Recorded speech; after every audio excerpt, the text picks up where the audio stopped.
Audiencia de A las 9 en Casa, muy buenos días.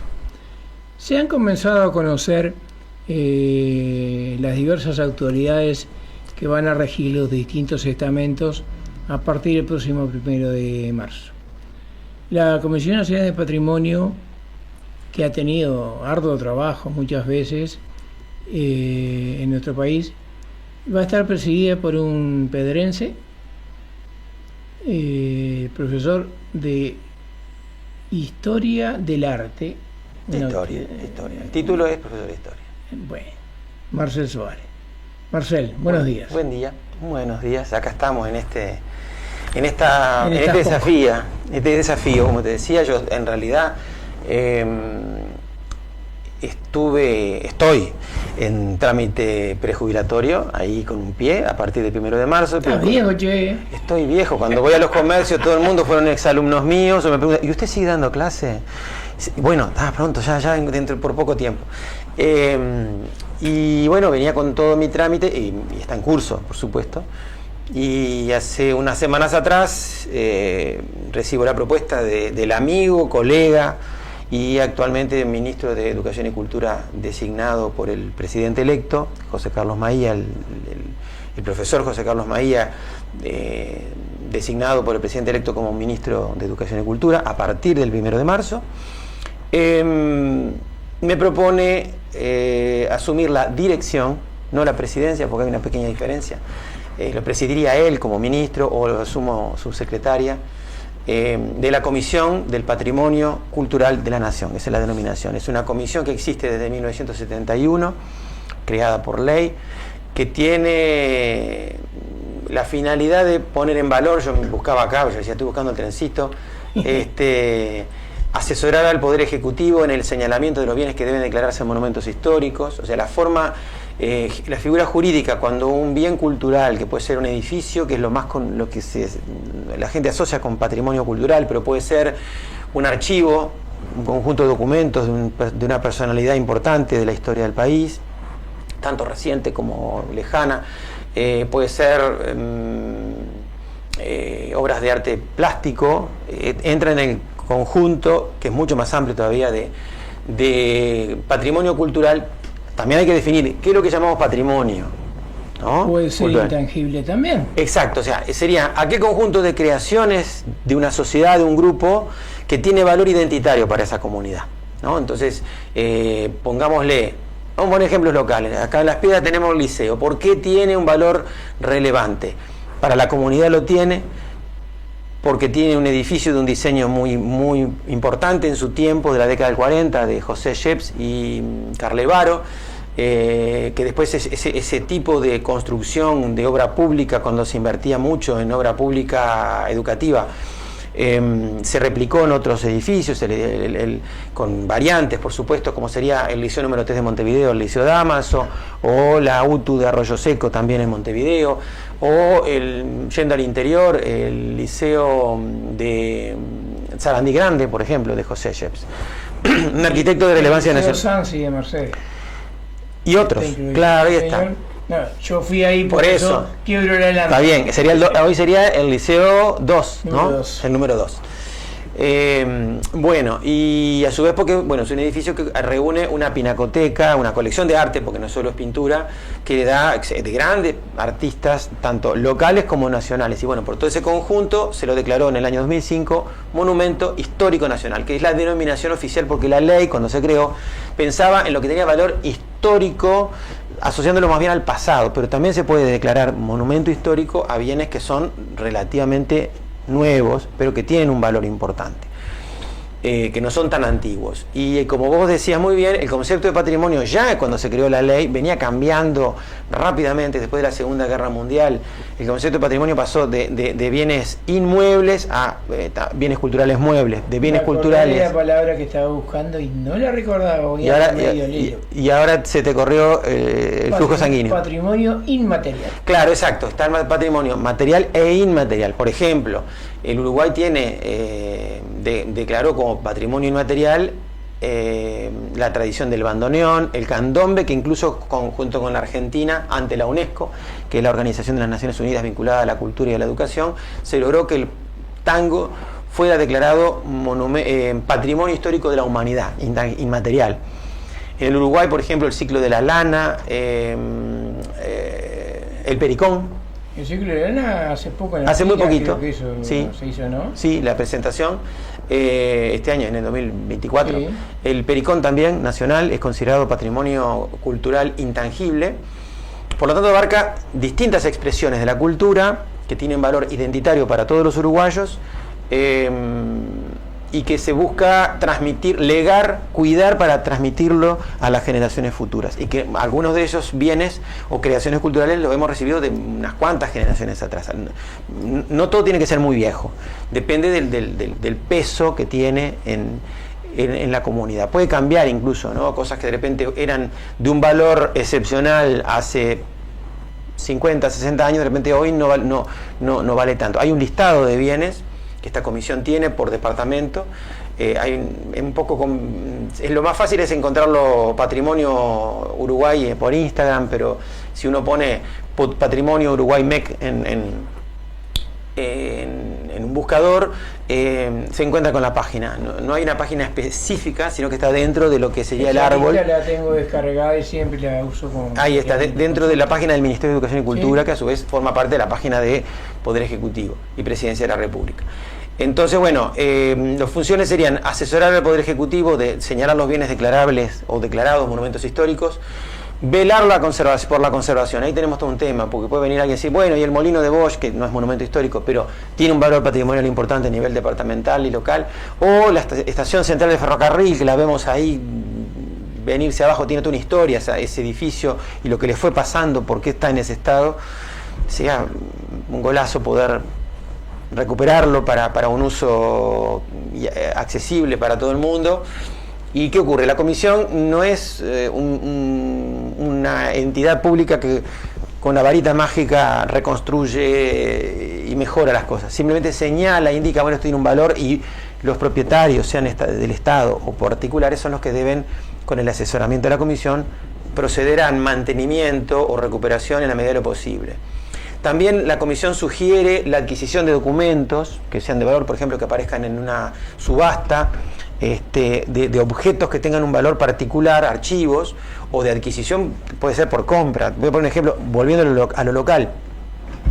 Hace unos años falleció Alfredo Pareja, hijo del pintor pedrense Miguel Ángel Pareja, quedaba un conjunto de cajas en su sucesión de documentos, y esos documentos se compraron y pasaron al Archivo General de la Nación. Bueno, la institución que medió en esa compra fue la Comisión del Patrimonio Cultural. También, bueno, habrá que proponer un plan para publicar e inventar el patrimonio. Siempre es un tema permanente de tener un listado de los bienes culturales que posee el Estado, o sea, a nivel de edificios, a nivel de archivos, de libros importantes, de pinturas, de esculturas, otro tipo de expresiones artísticas. Hay una ley que ya tiene más de 20 años, del año 2000 y poco, en la época de la presidencia de Jorge Valle, que plantea la necesidad e instruye, pero cuesta mucho llevar a la práctica, tener un inventario de todo lo que tienen todas las entidades públicas del país. O sea, es velar por el acervo público y también estar atento a lo que sería el patrimonio cultural relevante privado. Recordemos que aparte un área que no entra dentro de la órbita de esta comisión, que es el patrimonio natural. O sea, está el patrimonio cultural y el natural. Acá lo que se ha conseguido desarrollar es el Sistema Nacional de Áreas Protegidas, que está vinculado al Ministerio de Ambiente y que en definitiva por esa vía... vendría a ser los humedales. Por ejemplo, los humedales, ahí está. Distintos espacios que merecen... hay áreas protegidas, por ejemplo, sobre el río Queguay, el Lunarejo, en Rivera, que tienen relevancia por su biodiversidad, por su riqueza ecológica, y en ese caso es un patrimonio que debemos legar a las generaciones futuras, que como dicen, que se le atribuye a un líder tribal africano, El mundo no lo recibimos de nuestros ancestros, sino que es lo que nosotros le tenemos que dejar a nuestros descendientes, ¿no? No lo recibimos nuestros mayores, sino que es lo que le debemos dejar, pertenece al futuro, pertenece a nuestros hijos y nietos y bisnietos. Entonces uno tiene que pensar en cómo cuidar lo que tenemos, que no quiere decir congelarlo, inmovilizarlo, cómo utilizar de repente un territorio, pero que el efecto que generamos inevitablemente sobre ese territorio, o sobre un bien, en este caso material, pongámosle un edificio público, permita mantenerlo para que no se destruya, ¿verdad? ¿Has podido, Marcel, en este corto tiempo que sabes que vas a estar a cargo de esto, algún lineamiento que hayas pensado, por dónde debería ir la cosa, qué se podría incorporar o reforzar para que esto fuera... Porque muchas veces yo veo que la gente no sabe, bien dijiste vos, un listado. Ahí está. La gente no lo conoce. Bueno, yo antes, no te olvides la pregunta, que no se nos corra el coágulo ninguno de los dos, que no se nos tape el flujo sanguíneo, pero me parece importante decir que esta comisión se creó en principio como una comisión honoraria que la integran personas que no cobran su sueldo. Con el paso de los años se vio que había que tener una pata administrativa, o sea, funcionarios que registraran el trabajo de esta comisión honoraria, y ahí es que se genera dentro de la comisión el cargo de director general, que es lo que se me propuso, se me encomendó a partir de marzo. En este momento el director de la Comisión del Patrimonio es el arquitecto William Rey, y es importante saber que está la parte de miembros honorarios, o sea, reitero, un grupo de personas que se reúnen periódicamente cada 2 semanas más o menos. Hay representantes del Ministerio de Educación y Cultura, en este caso yo sería parte de esa delegación del Ministerio de Educación y Cultura, de la Universidad de la República y del Ministerio de Transporte, a ver si dice por acá, de Transporte y Obras Públicas, porque justamente, bueno, ahí después, porque justamente se pensó mucho en principio en los bienes materiales arquitectónicos cuando se creó la ley. La ley llevó mucho tiempo y, como decía el arquitecto, no William Rey, ahora se me olvidó el nombre, se me corrió el coágulo, un docente que tuve en la Tecnicatura de Museología. Hay que pensar que no son solo edificios, y que la ley, decía, nació vieja, y ahora hace muchos años un proyecto de ley, claro, nació con un concepto de patrimonio pensando, porque la idea de proteger bienes culturales para la comunidad surgió hace unos 200 y pico de años, cuando se desarrolla sobre todo la Revolución Francesa. El fervor popular contra la monarquía llevó a la destrucción de una cantidad importante de edificios, de conventos, de castillos, y alguien dijo, hay que frenar la cosa. Esto lo hizo el pueblo francés, es de siglos anteriores, hay que mantenerlo, y entonces desarrolla una política de preservación de los bienes arquitectónicos. Por eso la arquitectura tiene un peso muy grande en el concepto de patrimonio. Pero con el paso de los años, y sobre todo después de la Segunda Guerra Mundial, se empezó a ver que había otras cosas, además de edificios. Como tú dijiste, tangible e intangible, después el patrimonio natural, que no entra en la órbita de esta comisión, pero se dialoga para que también se articule con otras entidades del Estado la preservación de los paisajes. Ahora, vos me preguntabas cuáles serían los lineamientos, ¿no?, que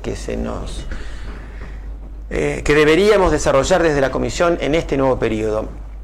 En principio, lo que yo te plantearía sería fortalecer los logros que históricamente esta comisión ha tenido en esa lista importante que crece todos los años de sitios y de bienes en general de interés patrimonial a nivel nacional. Eso es una responsabilidad que medio que me quitó el sueño por lo menos 2 noches pensando a ver si agarraba viaje con esta responsabilidad.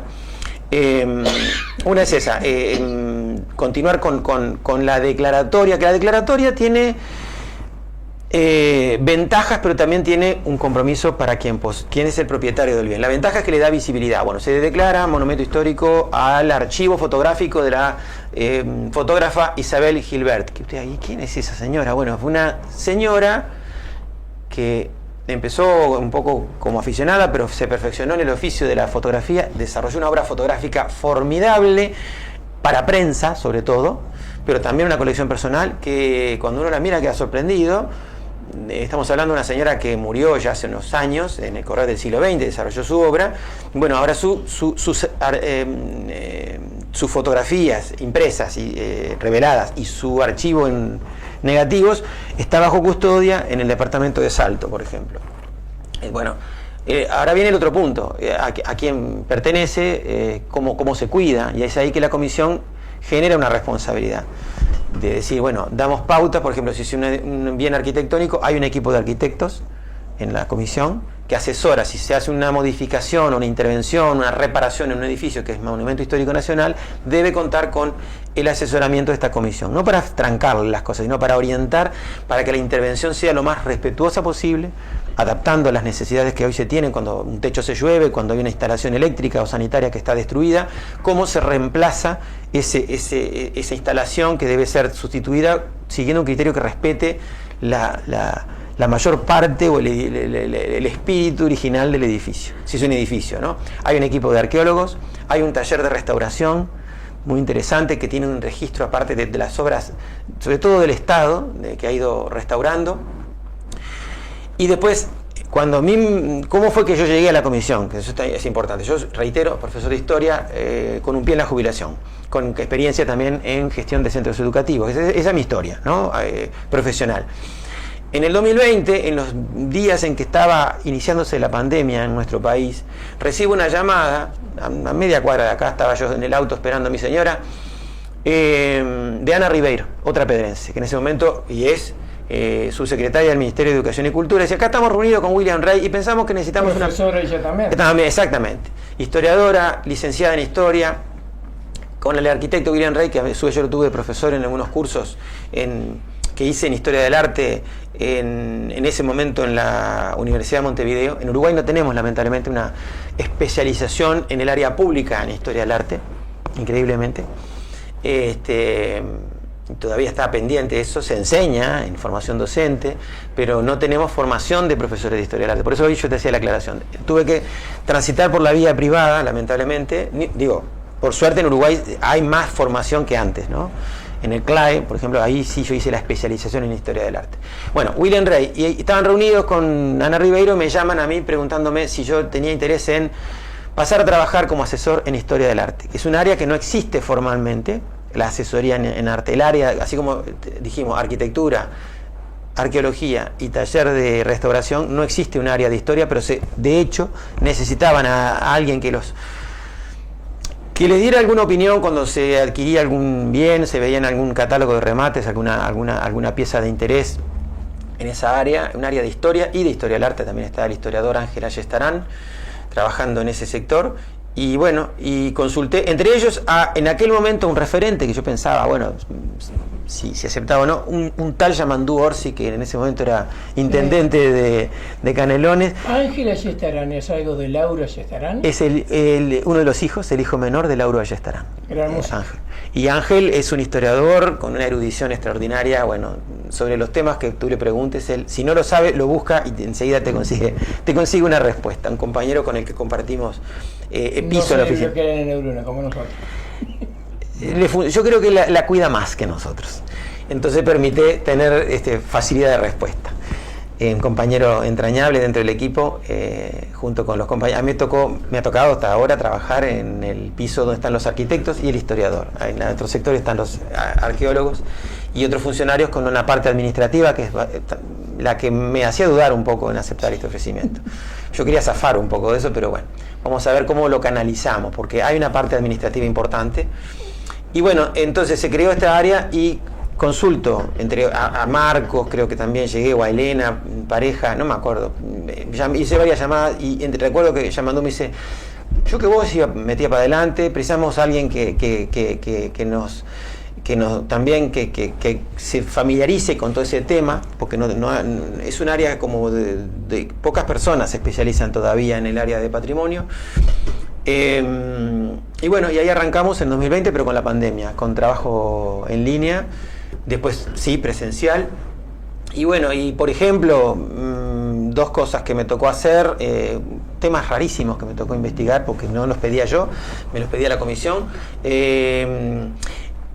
hacer un relevamiento de escudos nacionales antiguos en soporte textil. No eran los escudos cualquiera, no, en soporte textil. Ahí me contacté con bordadoras, entre ellas Luján Soria, que es la que está en este momento bordando la banda presidencial, que es la tercera que hace. Bueno, Luján, había un cuadro que se había comprado, un cuadro bordado, lo observó, me dijo, esto no es bordado, esto es otra técnica. Wow, ahí ya me mató. Y se relevaron más de 60 escudos, 65, en soporte textil. En Las Piedras hay uno, acá en la Criolla hay uno de ellos, en La Paz hay otro, en distintos soportes textiles, que llevó a una exposición que se hizo en noviembre del 2023.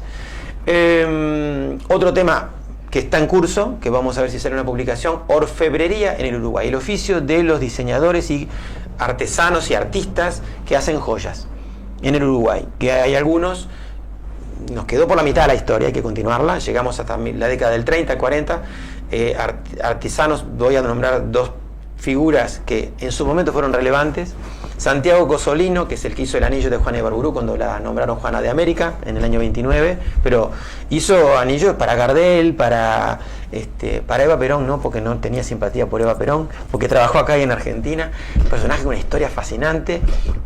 Al cardenal Pacelli, cuando era cardenal, que vino de Buenos Aires y terminó siendo el Papa Pío XII, o sea que allá en el Vaticano hay un anillo de él, y otro artista de la joyería que se llamaba Raúl Rama, pero después de él, en esos años llega Torres García, que si bien no fue orfebre, sus discípulos sí incursionan en esa rama de la actividad creativa, sobre todo Olga Piria, era una artista que se dedicó mucho a la joyería, y su marido Carlos Jauregui era el que las hacía, y esa parte está por escribirse todavía, ¿no? Bueno, todo Gurvich, estaba hablando de los Torres Garcianos, sin contar otros artistas que se han especializado, la gente que está familiarizada. Gurvich, ¿el del museo? El mismo, sí, el artista, o sea, el taller Torres García, no el maestro, sino integrantes del taller y discípulos del taller incursionan en esa actividad. Esa historia, ese capítulo no va a salir ahora, va a salir no se sabe cuándo, pero está el material. Está demorado. Va a quedar demorado por el cambio de autoridades y todo lo demás. Y bueno, es un tema que yo desconocía. Y uno se encuentra que, además de pintores, escultores, arquitectos o músicos, bueno, tú hablabas de Lauro Ayestarán, es un investigador que hizo un relevamiento formidable de lo que es el patrimonio musical de este territorio, que no es solo lo nacional. Hay gente, a mí me ha tocado en esta aventura entrar en contacto con gente de 33, de Rivera, de Florida. Bueno, entonces la gente de la frontera, por ejemplo, trabaja muchísimo con colegas historiadores o investigadores del patrimonio y de la historia del otro lado de la frontera, que se comparte, hay una cultura compartida. Entonces hay que explorar mucho por todo ese lado. Entonces, volviendo a la pregunta, continuar con los logros, que sería la puesta en valor de determinados bienes, fortalecer debilidades que no se han podido resolver, que no tienen que ver con este periodo, sino que son históricas, que por ejemplo se ha ido jubilando personal, que hay que buscar la manera de recuperar ese personal especializado. Es un grupo que serán como máximo 15, 20 personas para atender necesidades y pedidos de todo el país. Algunos son atendibles porque son importantes y otros de repente no lo son tanto, pero hay que explicarles a las personas que se comunican por qué de repente no se atiende el molino de Bosch, por ejemplo, ¿no? Porque es un bien particular que tiene un valor patrimonial local, y los tiempos para hacer los procedimientos de intervención lamentablemente son mucho más lentos de lo que uno quisiera. Tenemos la estación de ferrocarril de Las Piedras hecha pedazos. Bueno, hay toda una historia que explica por qué se llega a ese estado, hay una problemática social, y entonces ahí voy a un segundo punto. Como docente, que no lo puedo evitar porque es mi matriz profesional, desde la Comisión de Patrimonio, contribuir a la educación como ciudadanos, a la formación como ciudadanos. O sea, la valoración y el cuidado no depende solo del dueño, depende de toda la comunidad. Tenemos una plaza recién arreglada, acá en Las Piedras, ¿verdad? Bueno, ¿el cuidado depende del guardia de la plaza? Sí, pero también depende de todos los usuarios. Para eso tenemos que tener la cabecita pensando. Si yo uso ese banco o consumo un producto, no tengo por qué estar tirándolo al piso, no tengo que estar marcándole mis iniciales con un spray, por ejemplo. Que sea para todos. Entonces, promover la formación, la educación como ciudadanos a través también del reconocimiento y la puesta en valor del patrimonio cultural como una vía. y a su vez eso que sea de doble vía esa comunicación, que haya más conocimiento. Como tú decías, no sabemos muy bien qué es eso de la Comisión del Patrimonio, que es un monumento histórico. Bueno, desarrollar los medios de información a través de redes sociales que hay a nivel de internet, por ejemplo, o este medio que estamos utilizando, que es la televisión, pero agilizar quizá con un criterio más cercano a cómo son las formas de consumo de contenidos en la actualidad, para que se sepa por qué. Mi hijo chico dice, para mí patrimonio no me dice nada, la palabra patrimonio. Bueno, a mí me duele, pero es un indicio interesante para que yo trate, hacia dónde hay que apuntar, por qué jorobamos con esas cosas viejas del patrimonio, ¿no? Pero no son tan viejas. El tema es que la gente se tiene que empoderar de esas cosas. Bueno, pero las por eso tienen que cuidar. Claro, que no es solo el Estado, que no es solo el propietario, sino también la comunidad. Si la comunidad, el vecindario está preocupado porque el molino, que hemos participado en alguna reunión con autoridades y vecinos, y autoridades en este caso, tanto del municipio como de la intendencia, que está demorando todo ese proceso porque los tiempos, a veces los protocolos y los trámites son complejos. Son engorrosos. Lamentablemente. Pero si hay un barrio que dice eso para nosotros, porque define el nombre del barrio, nos criamos mirando ese edificio, yo creo que está importante eso. Entonces yo creo que hay que fortalecer el compromiso de las comunidades y que también la comunidad sepa por qué a veces no se logra las mejoras y los cuidados con la rapidez que se debiera, porque ya les voy diciendo, señoras, señores, el patrimonio, la conservación del patrimonio es una guerra perdida. ¿Por qué?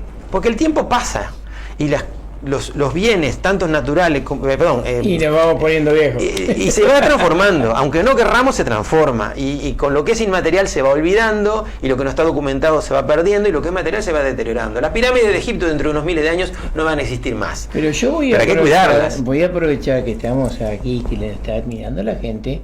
Yo te voy a comprometer en algo. Hay un lugar... ¿Algo más? Sí. No, pero esto es personal. Sí. Esto es personal.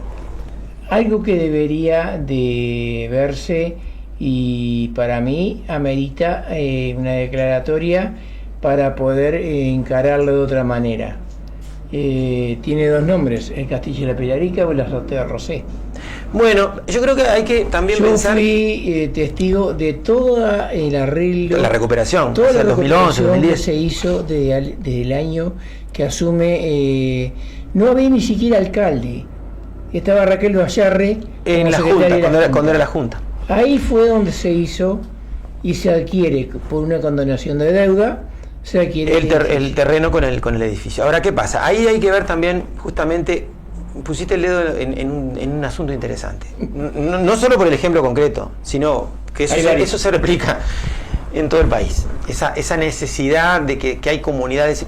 Mira, por ejemplo, te voy a poner un caso concreto. Tengo un estimadísimo amigo virtual, porque no hemos podido vernos personalmente, pero chateamos todo el tiempo, que es el historiador local Jorge Carlos Muniz Cuello. Que él es el historiador digamos, más destacado de la localidad, de la ciudad de Vergara en 33. Entonces había una iniciativa que había surgido desde parte del municipio hace ya varios años pidiendo la declaratoria de Monumento Histórico Nacional de el Mausoleo de los Albes, que es un panteón de mármol impresionante en el centro del cementerio de Vergara. ¿Qué ocurre? La comisión evaluó, tuve que hacer el informe, visité el lugar, busqué información, buena parte me la aportó el estimado Cuello, pero no salió la declaratoria y se planteó que era de relevancia a nivel departamental, que era importante que se moviera, que se gestionara a nivel de la Junta Departamental y del área de patrimonio del gobierno departamental de 33, la declaratoria de interés patrimonial, porque según la normativa de cada departamento, también tienen muchos departamentos, no todos, un área de patrimonio. Departamento, de dirección, según cómo se organiza. Canelones lo tiene. Canelones lo tiene. Está Virginia Vidal. Claro, ahí está, entre otros compañeros conocidos y muy estimados. Entonces, hay que trabajar en que se vaya como por círculos concéntricos. La puesta en valor a nivel local, barrial y municipal, a nivel departamental, y entonces eso fortalece, y hay que ver, por ejemplo, por qué de repente no fue declarado el panteón o mausoleo, el panteón familiar de los Albes. Porque si bien tiene un valor artístico importante a nivel nacional su peso no es tan grande como lo tiene a nivel local. O sea, es importante para los vergarenses, es importante para el departamento 33, entonces hay que irlo trabajando a nivel gradual, incluso como parte de podríamos decir, una ruta que tiene que ver con el patrimonio funerario. Porque si ahí si ese fuera el mausoleo, pongámosle, de la familia Sarabia, y de repente ahí reposan los restos de Aparicio, ya es otra cosa. Porque es un personaje que movilizó a un país entero, o a medio país, en determinada época histórica. Por dar un ejemplo, ¿no? Pero resulta que la familia Alves era una familia de estancieros muy importantes en esa región, pero que no, digamos, no tiene una proyección de carácter nacional. Más allá del valor intrínseco, uno mira el mausoleo y es una preciosidad. Porque a su vez es de una marmolería montevideana, de la cual ya hay otros ejemplos que están dentro de cementerios que son monumentos históricos. Entonces se consideró que había que empezar por el trabajo a nivel local y sobre todo de puesta en valor departamental. Esto mismo tendría que ser, me parece, opinión personal, con la Pilarica. Primero, nosotros ser conscientes de la importancia del edificio, que es un fragmento de lo que fue un casco, que poco queda de lo que fue lo primero del siglo XVIII, que debió pertenecer, si no recuerdo mal, a una estancia jesuítica, que después perteneció a los Rosé. Por eso, perteneció a los Rosé. Después, parte de lo que hoy vemos como un castillo, ¿no? Tiene un mirador hecho por Pilar Cabrera, que fue uno de los que adquirió. Para pintar allá arriba. No, señor, era un mirador. Era para pintar. Pero Rosé ya no estaba. Lo usaba. Rosé tenía su casita. Bueno, en otro, hay una casa de Rosé, yo del pintor. Disfruté. El mirador. La noche, las luces. Bueno, otra arriba. cosa. Eso. Bueno, pero ¿qué ocurre? Justamente hay que como ir fortaleciendo la investigación sobre es una historia de este edificio que tiene varias etapas. Una etapa de una estancia jesuítica que después pasó a la orden, a propiedad de la familia de Roger, el ancestro del pintor. Cuando se subdividen esas tierras, a Rosé, el pintor, copiador de cuero, le tocó otro terreno que está del otro lado de la calle, que queda una casita, que ahí sí hay fotos, está Rosé, era uno de sus espacios de veraneo. En Villa Juanita. En Villa Juanita. Entonces, por ejemplo, lo que hoy vemos, ¿cuánto tiene del edificio de hace 200 años? Poco y nada. De hace 100 años, algo, un fragmento, que era porque se llama Pilarica, porque perteneció a don Pilar Cabrera. Entonces hay que armar esa historia, hay que hilvanar, surcir ese relato, ponerlo en conocimiento local para cuidarlo nosotros. Y la leyenda dice que de los túneles, el pozo ahí está, que está al costado ahí del aljibe, había hasta la casa de doña Juanita, en Villa Juanita, había un túnel que cruzaba. Bueno, algo me mostraron hace unos años. Sé, sí, yo lo vi también. Y no sé si a ti te quedó registrado, cuando se estaban haciendo las reformas, se encontró una moneda portuguesa del año 1700 y algo. Y sí, ¿por qué no? Porque que eso estaba en custodia del patrimonio de la Intendencia de Canelones. Bueno, ahora, vamos a poner ese ejemplo como para que sea bien claro. Está el tema de la puesta en valor. Entonces, si tú lo declararas Monumento Histórico Nacional, porque yo no sé, yo dudo si tiene relevancia nacional, personalmente. Tiene relevancia mucha para nosotros, porque identifica un barrio, tiene que ver con una ciudad. Hay una historia que es muy discutible de que desde allí se pudo ver la batalla de las piedras. Es mucha la distancia. Algún cañonazo puede que sea, porque hay un relato incluso de que se despertó Roger, don Pedro Roger, y lo llamaron los esclavos. Hay que explorarlo. ¿Por qué? Alcanza a ver, yo subí. Bien, pero desde el mirador. El mirador no existía. Hay que ver desde la azotea.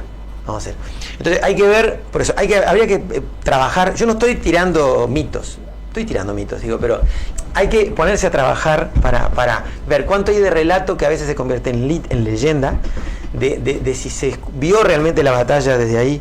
Porque, a ver, cuando vinieron los españoles en 1811 a esperar a las tropas rebeldes que lideraba Artigas, la población local se fue al diablo. Una familia con mujeres, había que sacarlas, porque te la violaban los soldados, los españoles, o del bando que fueran. Entonces, la familia, don Pedro Roger, dudamos. También se dice, la historia cuenta, que allí hizo noche el ejército artiguista. Aparentemente, bueno, a la vuelta de la batalla, al terminar la batalla, está la historia de que pasó y que incluso se lo invitó a pasar, y Artigas dijo, yo tengo que ir con mis fuerzas hacia mi objetivo, que es Montevideo y sitiar Montevideo. Pero entonces hay como que trabajar y debatir sobre esa historia. Yo creo que lo primero con ese lugar es cuidarlo, sin duda. Se ha hecho una intervención importante, lo que queda es una parte del casco, porque una parte que se perdió, estaba muy destruida. Y ahí evaluar si el valor es a nivel departamental, que hay que cuidarlo, o a nivel nacional. Eso puede llevar un tiempo. Primero hay que cuidarlo, pero ahí viene otro punto que no debemos olvidar, y perdón si les robo mucho tiempo, que es la gestión. ¿Qué haces después que tenés declarado un edificio? Por ejemplo, ¿no? O si es un objeto móvil, ¿dónde lo colocás? ¿Dónde lo mandás? ¿Y cómo se lo cuida? ¿Y cómo se informa a la comunidad? Que ese es otro punto. O sea, ¿cómo hacer para que haya una comunicación fluida con la comunidad? Para que sepa, para que cuide, para que no rompa, no ensucie, y si ensucia, que recoja, porque es parte de todo ese conjunto de la formación ciudadana, ¿no? No dejar la basura tirada, no enchastrar, no romper, porque es mío y yo se lo estoy dejando a mi vecino. Fundamental que se empiece en la escuela. Bueno, y en la casa. Sí. Y en la casa también. Entonces, ponele, se declara Monumento Histórico Nacional La Pilarica. ¿Qué haces ahí adentro? ¿Qué actividad se hace ahí adentro? ¿Quién cuida? Claro, sí, pero ¿quién cuida? ¿Cómo se cuida? ¿Con qué criterio? Porque no es lo mismo cuidar un edificio público que de repente podés voltear una pared para modificar para hacerlo más práctico. Cuando está declarado monumento histórico hay que consultar a la comisión para que oriente, por ejemplo, porque si está hecho con ladrillo sentado en barro, no es lo mismo que el ladrillo puesto con cemento Portland, ladrillo, ¿no? De campo, por ejemplo. Entonces hay que trabajar con un criterio arqueológico. Se encuentra un corredor subterráneo. Bueno, ahí que tiene que venir, paren las obras, los arqueólogos a explorar, eso se establece, se derrumba, continúa, está tapado. Bueno, hay todo un trabajo de investigación largo. Lamentablemente esas cosas no se hacen rápido, pero no es por lentitud estatal, porque incluso metodológicamente el arqueólogo tiene que hacer un trabajo meticuloso. ¿Qué hacemos después que lo recuperamos, le damos todo su valor? Bueno, ¿funcionarios de dónde? Del Ministerio de Educación y Cultura, de la Intendencia. ¿Qué funcionarios? ¿Qué se hace ahí adentro? Porque vamos a hacer un centro cultural. Perfecto, pero tiene que haber un plan de gestión del cuidado material, pero también del tipo de actividades que allí se desarrollan. Y eso lleva tiempo, personal, recursos humanos y materiales. Plata. Pensemos en un ejemplo positivo de recuperación que también puede dar a debates, porque siempre da para debates, en el mejor sentido, saludables debates. El Centro Cultural Carlito fue primero un local comercial, pasó a ser de la órbita como propiedad de la Intendencia, entró en un estado de deterioro material importante, y bueno, después de todo un proceso muy complejo, hoy es un centro cultural que conserva algo de lo que fue el edificio original. Y una parte que ya había sido tan modificada que se le hizo una intervención para que sea más práctico y que es una belleza, realmente. Lamentablemente, Marcel, la hora se nos fue, nos ponemos a conversar. Y bueno, pero razón. La culpa es tuya. No me hubieras invitado. Cosas.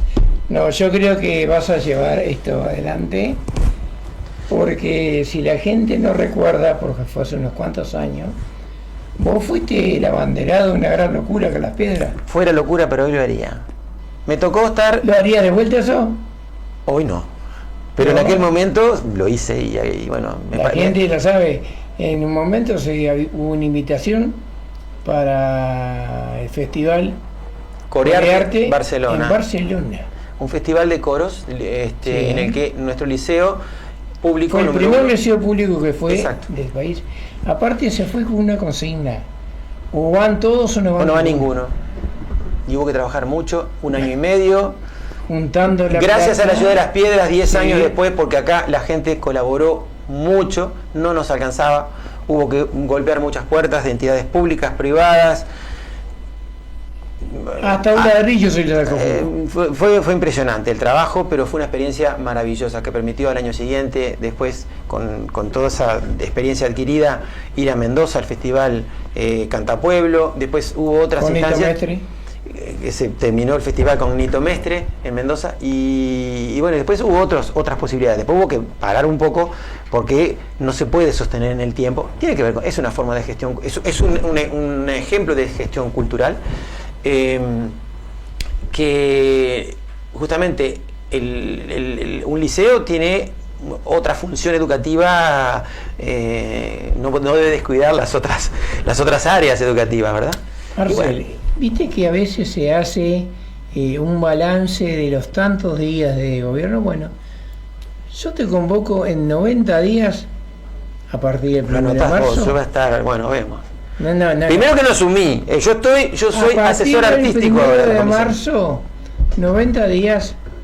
A ver qué pasa. Para que vengas a decir, me quedo, me voy, o me voy o me quedo. Bueno, yo le dije a José Carlos Maía, porque nos conocemos desde el año 79 cuando éramos liceales y fuimos compañeros de clase desde el 81 cuando estábamos en tercero hasta que terminamos el IPA en el 87-88. Mirá que donde me sienta incómodo o que no puedo, encaro la jubilación que yo tengo planificada hasta ahora, ¿no?